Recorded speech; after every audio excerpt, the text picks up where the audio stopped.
Écoutez, bonjour à tous et bienvenue dans cette nouvelle vidéo qui aujourd'hui va traiter du chargement classique 2. Voici tout de suite la démonstration.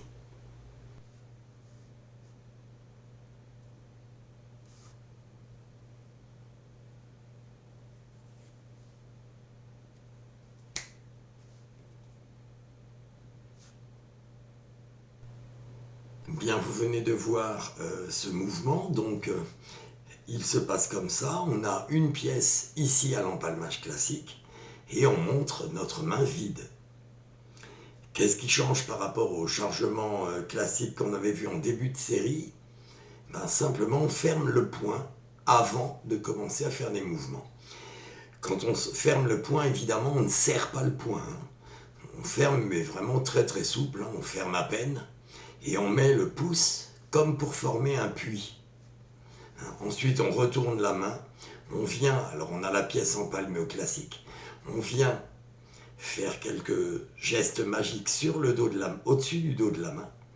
Puis, la main va tourner. C'est à ce moment-là qu'on va lâcher la pièce dans la main.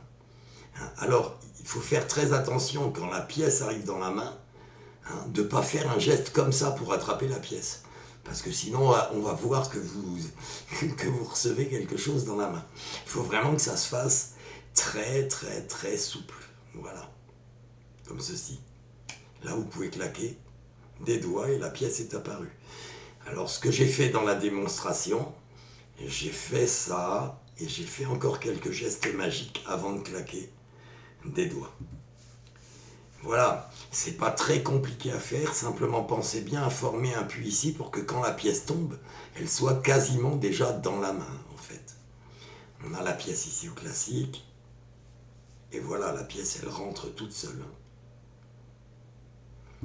Vraiment, c'est pas très compliqué, ça demande quand même un petit peu de travail pour arriver à bien le faire, mais je pense que vous arriverez, si vous maîtrisez l'empalmage classique, vous devriez arriver à faire ce mouvement. Voilà, je vous remercie de m'avoir suivi et je vous dis au revoir et à une prochaine vidéo. Ciao!